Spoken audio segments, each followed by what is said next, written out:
जय संविधान, जय भीम, महात्मा गांधी की जय, गोडसे मुर्दाबाद। किसी भी देश का, किसी भी संस्था का, किसी भी ऑर्गेनाइजेशन का जो लीडर है, उसको वीर होना चाहिए, दृढ़ संकल्प वाला होना चाहिए, निश्चय संतरण वाला होना चाहिए और साहसी होना चाहिए। ऐसा मैनेजमेंट साइंस में माना जाता है। जो जोखिम उठाए और सोची समझी जोखिम उठाए, लाभ के बारे में दूरगामी प्रभाव को सोचते हुए जोखिम उठाए और अपने देश को, अपनी समाज को, अपनी ऑर्गेनाइजेशन को आगे बढ़ाए, ये उससे अपेक्षा की जाती है। हमारे देश का बड़ा सौभाग्य था कि हमने अनादिकाल से, हमारे देश के अंदर वीरों का इतिहास है, साहसी लोगों का इतिहास है, ऐसे लोगों का इतिहास है जिन्होंने पूरे विश्व को रास्ता दिखाया और इतिहास रचा। रानी लक्ष्मीबाई, मंगल पांडे, रजिया सुल्ताना, सरदार भगत सिंह, चंद्रशेखर आजाद, अशफाक उल्लाह खां, ऐसे ऐसे वीरों ने हमारे देश का इतिहास लिखा है। टीपू सुल्तान, हैदर अली, महाराणा प्रताप, राणा सांगा, शिवाजी, छत्रपति शिवाजी महाराज, कुंवर सिंह, ऐसे अनगिनत लोग हमारे देश में पैदा हुए हैं।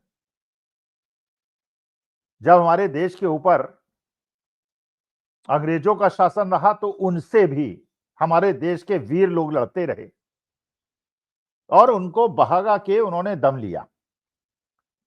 इतिहास में उनका नाम दर्ज हो गया। मुगल हमारे देश में थे, बहुत सारे राजाओं ने उनकी चमचागिरी की, उनकी दलाली की और बहुत सारे राजाओं ने उनका मुकाबला किया। आपको पता ही है कुंवर सिंह के बारे में, 84 साल का व्यक्ति बुढ़ापे में अंग भंग होते रहे, वो लड़ता रहा लेकिन अंग्रेजों के छक्के छुड़ा दिए। रानी लक्ष्मीबाई, महिला होने के बावजूद, अहिल्याबाई होलकर, रजिया सुल्ताना, क्या क्या हमारे देश के इतिहास ने देखा है। हमें गर्व था, हम उस देश के वासी हैं जिस देश में ऐसे महापुरुषों ने जन्म लिया। अंग्रेजों के जमाने में महात्मा गांधी ने बैरिस्टर की नौकरी छोड़ी, सारे सुख सुविधाओं को छोड़ा और एक ऐसा आंदोलन शुरू किया जिससे पूरे विश्व के बड़े बड़े नेता आज तक सबक लेते हैं। पूरे विश्व के अंदर अगर किसी भारतीय की सबसे ज्यादा मूर्तियां हैं और हमारे भारतवर्ष को लोग विश्व में पहचानते हैं तो हमारे देश के महात्मा गांधी।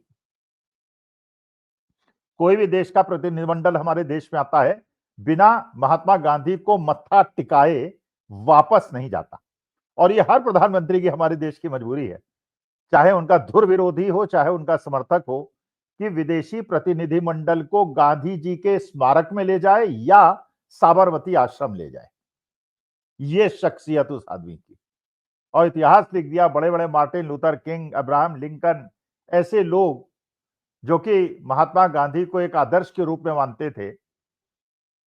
पंडित जवाहरलाल नेहरू, अमीर परिवार, करोड़पति अरबपति परिवार, इतनी जायदाद, इतने बड़े वकील पंडित मोतीलाल नेहरू की 7 पुश्तें उनकी बैठ के खाती।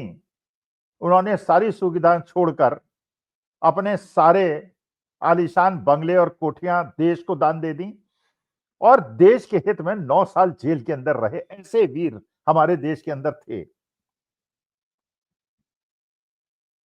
इंदिरा गांधी, देश के प्रधानमंत्री, अमेरिका को धता बताते हुए, अमेरिका को मुंह तोड़ जवाब देते हुए, जिस प्रकार से 1971 में उन्होंने पाकिस्तान के 2 टुकड़े किए, हमें गर्व होता है।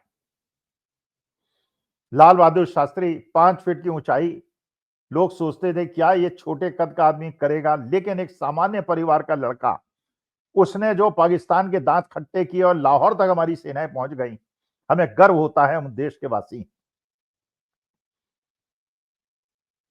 और जहां जहां ऐसे कमजोर दिल लोग आए जो सोचने लगे कि पाकिस्तान को मित्र बना के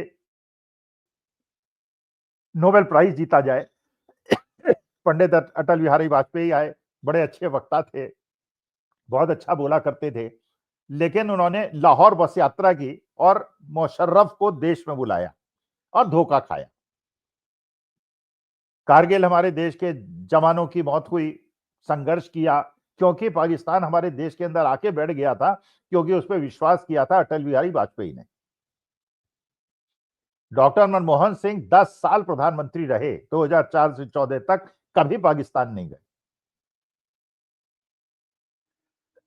विश्व के सबसे बड़े थे शास्त्री, लेकिन इतने वीर आदमी, इतने साहसी आदमी, असली सिख, कभी मत्था नहीं झुकाया उन्होंने। और विश्व के बड़े बड़े नेता उनको गुरु मानते थे। अब हमारे 2014 में हमारे देश के नए प्रधानमंत्री बने नरेंद्र मोदी साहब, जो पहले गुजरात के चीफ मिनिस्टर थे। एक साजिश रची गई 2012-13 में आरएसएस द्वारा, बीजेपी द्वारा, और झूठे अनर्गल गलत आरोप लगा के कांग्रेस सरकार को और मनमोहन सिंह के सरकार को बदनाम किया गया। एक भी आरोप सिद्ध नहीं हुआ। कोयले घोटाले की बात की गई, 2G के घोटाले की बात की गई, 1,76,000 करोड़ की बात विनोद राय ने की, जो सीएजी के चेयरमैन थे और एक तरह के स्टूज थे, एजेंट थे भारतीय जनता पार्टी के। आरोप लगा के ऐसे जिम्मेदारी भरे हुए संस्था में बैठा हुआ आदमी इतना झूठा आरोप लगाता है, और जब वो आरोप झूठे सिद्ध हुए तो उसके बाद माफी मांग के छूट पाई। नहीं देनी थी ये ऐसी लोगों को माफी, इनको जेल भिजवाना चाहिए था, जिन्होंने एक ईमानदार सरकार को, एक काम करने वाली सरकार को, जब सब प्राइम क्राइसिस में पूरा विश्व जूझ रहा था, भारत को सिर ऊंचा रखने का मौका दिया, उस मनमोहन सिंह को इन लोगों ने बदनाम किया। और ये देखिए आप, उस आदमी को इज्जत नहीं दी गई जो वो डिजर्व करता था। और ऐसा आदमी जिसने देश की आधारशिला की, आर्थिक आधारशिला की 1991 में, उनको किस प्रकार से उनकी दुर्गति की गई, ये आपने देखा होगा। ये निकृष्टता और ये निम्न स्तर की चीजें। खैर, हमने सोचा, जब कहा गया था 56 इंच का सीना है, लाल आंखों से बात करूंगा, सीधे देख के बात करूंगा, कोई आतंकवादी हमला नहीं होगा। आतंकवादी हमला कैसे होता है, रुपया कैसे गिरता है, देश की भोली जनता बातों में आ गई। जब रुपया सत्ता में लिया था 2014 में इन्होंने, $1 का 58 रुपए था, आज 92 रुपए। चाइना से इंपोर्ट बढ़ता जा रहा है, एक्सपोर्ट नहीं बढ़ रहा है। चीन, जिस प्रकार से जनरल नरवणे साहब, जो हमारे आर्मी चीफ थे और बड़े भी साहसी, ईमानदार और स्ट्रेट फॉरवर्ड आर्मी चीफ, वो अपनी किताब में लिखते हैं सच्चाई, उस किताब को 1.5 साल तक छपने नहीं दिया जाता। और जब राहुल गांधी पार्लियामेंट के अंदर उसको दिखाते हैं, दिखाने का प्रयास करते हैं, तो कहा जाता है किताब पब्लिश नहीं हुई, जबकि पब्लिश किताब राहुल गांधी के हाथ में। राजनाथ सिंह जैसा आदमी, जिसपे बड़ी इज्जत हम करते थे, झूठ बोलता है पार्लियामेंट के अंदर। और इतने साहसी व्यक्ति जो अपने को 56 इंच का सीना वाला कहते हैं, पार्लियामेंट में भाषण नहीं देते और पार्लियामेंट से भाग जाते हैं। ऐसे प्रधानमंत्री मैंने नहीं देखे, ना मैंने सोचा था कभी मुझे देखने को मिलेगा। और उसके बाद अति हो जाती है। ओम बिरला ये कहते हैं, स्पीकर,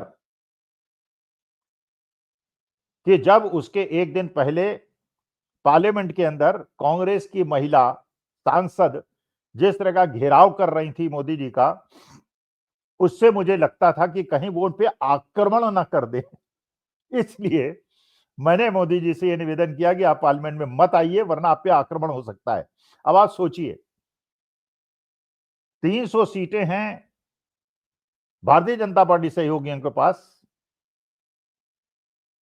240 सीटें हैं कांग्रेस सहयोगियों के पास, 50 सीटें भारतीय जनता पार्टी सहयोगियों के पास ज्यादा हैं, मार्शल्स इनके हैं, स्पीकर इनके हैं, गुंडे बदमाश इनके साइड में बैठे हुए हैं।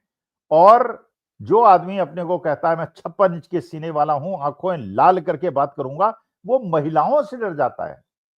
और वो महिला जो सांसद हैं, जो केवल अपनी बात कहने के लिए खड़ी हुई, महिलाओं से डरते वो लोग हैं, क्योंकि महिलाओं के अंदर सिक्स सेंस होती है जो पुरुषों में नहीं पाई जाती। सिक्स सेंस के अंदर वो आदमी के अंदर चल रहे चीजों को पढ़ने की क्षमता रखती हैं। इसका मतलब यह है कि अगर ये साइकोलॉजिकल कोई चीज है कि अगर मुझे लगता है कि मुझे महिलाओं से डर लग रहा है, इसका मेरे अंदर कोई साइकोलॉजिकल डिसऑर्डर है, जिसकी वजह से वो महिलाएं जो जन्मदात्री हैं, जिनको हमारे देश में देवी कहा जाता है, लेकिन वो देवी अगर अच्छे व्यवहार उसके साथ किया जाए, उसको इज्जत दी जाए, तो वो पालन भी करना जानती है, प्रेम भी करना जानती है, सहयोग भी करना जानती है, समर्पण भी करना जानती है। लेकिन अगर उसको ठीक से ट्रीट न किया जाए तो संहार भी करना जानती है, जैसे मां दुर्गा और मां काली ने किया। हम तो सोच रहे थे कि पाकिस्तान और चीन को मुंहतोड़ जवाब देंगे। कांग्रेस की चुनिंदा मेंबर ऑफ पार्लियामेंट से डरकर और ओम बिरला इसको कन्फेस कर रहे हैं कि मैंने मोदी जी से कहा कि आप महिलाओं से आक्रमण होने का आप पे खतरा है, इसे आप पार्लियामेंट में बताइए। आपको याद होगा पंजाब के अंदर जब मोदी जी गए थे, वहां 15-20 किसान काला झंडा लेके उनको एक मेमोरेंडम देना चाहते थे, तो ये कहा था कि ये मेरे पे हमला करना चाह रहे थे, और बाद में कहा था कि अपने मुख्यमंत्री से कह देना कि मैं जान बचा के चला आया। अब इसी प्रकार से मोदी जी शायद ये ना कहें कि अपने एलओपी से कह देना, लीडर अपोजिशन से कह देना कि महिलाओं से मैं जान बचा के चला आया।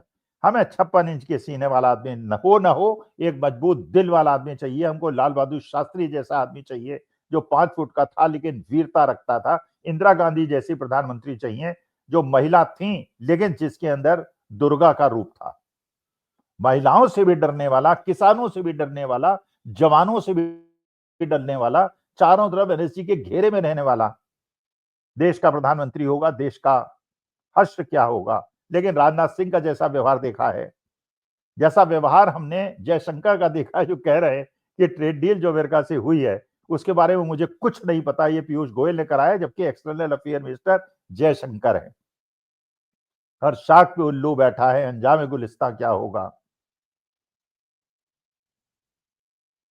एक ही उल्लू काफी था, बर्बाद गुलिस्तां करने को। हर शाख पे उल्लू बैठा है, अंजाम गुलिस्तां क्या होगा।